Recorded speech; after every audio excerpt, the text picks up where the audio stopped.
Thanks for watching. We'd like to take you through the features and the operation of the Foray HVS-390HS 2ME HD switcher. The HVS-390HS is a synchronized switcher, so there's an independent frame synchronizer in every input. You just go to the Setup menu, then Input, then Signal. Here you can turn any of the frame synchronizers on or off. Likely you'd have them off if you gen-locked the item on the input.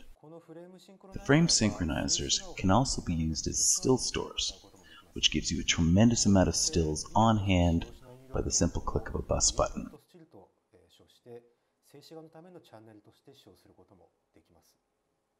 Each frame synchronizer from 13 through 16 also has an up conversion ability, so you can change your standard def SDI signals into high def SDI.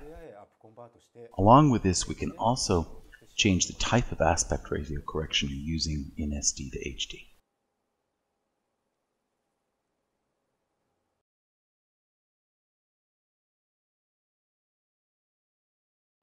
Each ME or mix effects level on the HVS-390HS has 4 keyers available, so that's a total of 8 keyers.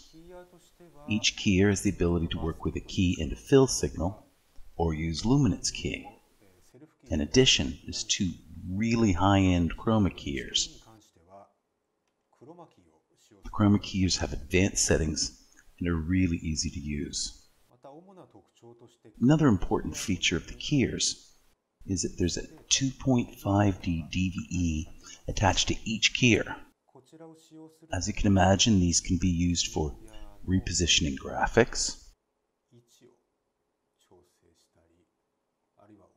or creating a variety of box shots. And again, you can have up to 8 2.5 DVEs active.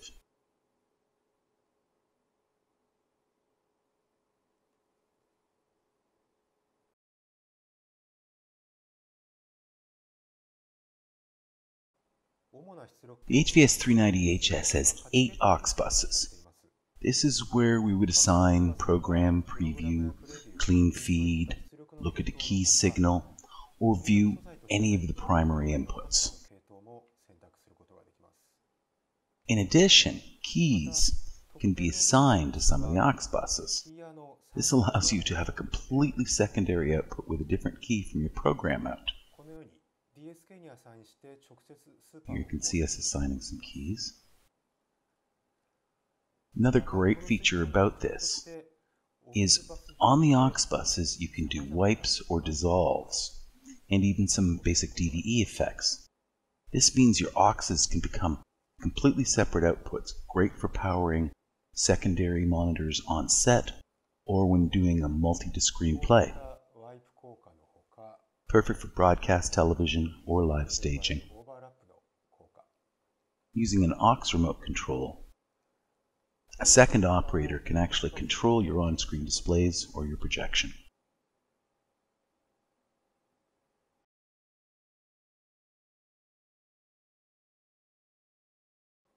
The HVS-390HS has 12 DVEs, probably enough for anything you want to do. Again, each of the keyers is equipped with a 2.5D DVEs. That's a total of 8, 4 on each ME. These are mainly for position, sizing, and superimposing images. This is the transition DVE. Each ME is equipped with 2 transition DVEs. You can use one for picture effects, or one for keyers, or 2 for keyers, or pretty much mix them up any way that works for you.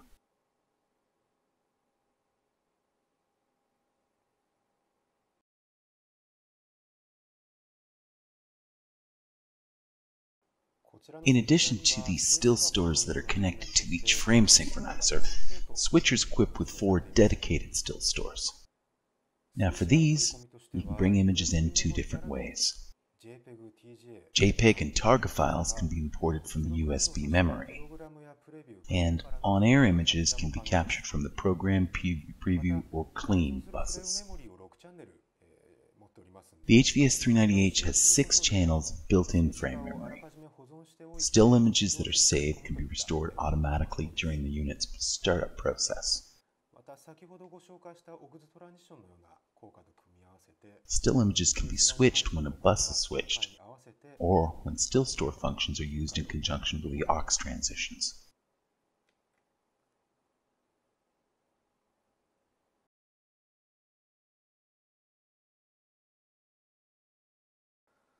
The still stores are not only still stores, they can also be used as clip stores. Now, these are mainly for CG transition wipes or logo effects. A couple of different ways to capture these. You can capture these as videos played directly into one of the inputs, or as a sequence of still image files in JPEG or Targa format. With the extended memory card, up to 120 frames can be saved for sequential playback or video playback. One of the challenges of the switcher is seeing all your inputs at any one time.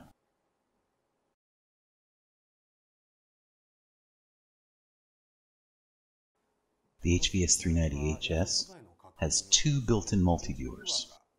Each multi-viewer has 3 types of modes: 4-picture display, 10 pictures, which is 8 small along the bottom, program preview on the top, or 16 pictures. Inputs can be freely assigned to any window. Each window can be named. Besides video, images, clocks, and other things can be displayed in the multi-viewer windows.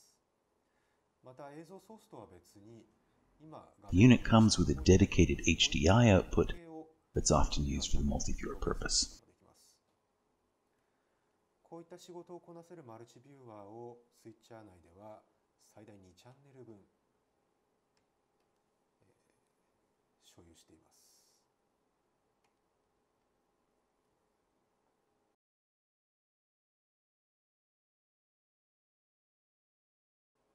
So now let's talk about switcher automation. There's 3 fundamental ways that we can automate a switcher's performance. First off is event memories. Event memories are snapshots of the current state of the switcher. The second method is macro. Macro is used to memorize a series of transitions which can then be replayed. In essence, the switcher is replaying whatever you pressed and whatever you did over a period of time. The third way is sequence. Sequence are a chain of snapshots of the switcher settings, and over time, these can be used to replay the specific switcher settings. They can give you a chain series of transitions. Now what we're showing here is event memory. There's 100 system event memories, and each can be instantly recalled, or they can be assigned to user buttons for when you want to go back to ground zero on your switcher settings in the middle of a show. Cross points, white patterns, and keyers can be linked or not linked to the event memories. Here you can see us recalling event memories with transitions, basically jumping from event memory to event memory. This is a really powerful function and a really useful function.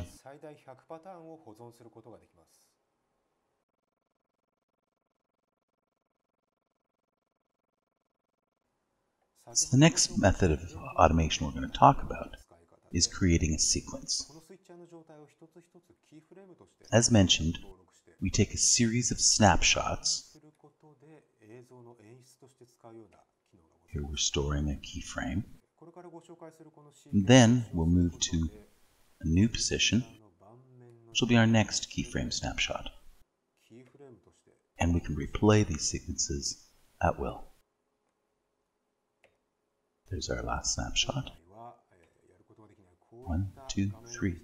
So here we have a sequence event chained. Very powerful function. Up to 10 sequences can be stored in the switcher and used whenever you need them. Macro, sequence, and event memories. 3 ways to automate the switching process.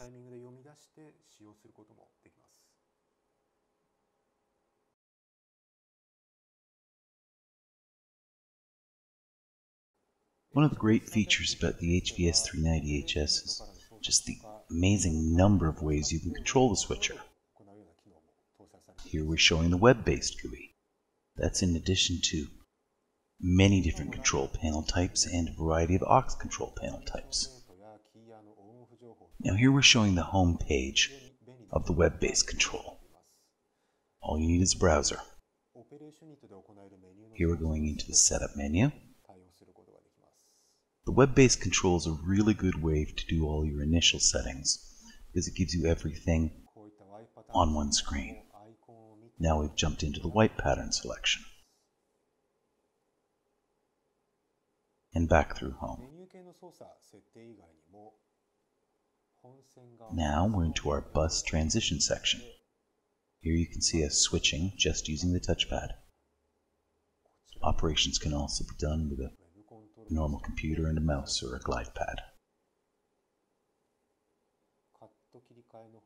Here's our transition. Now we're using it to turn keyers on and off.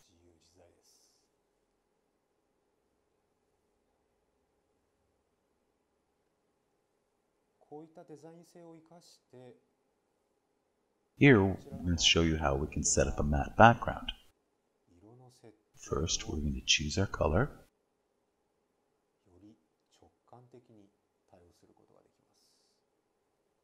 Now, pick a pattern, and here we have a transitional one from color A to color B.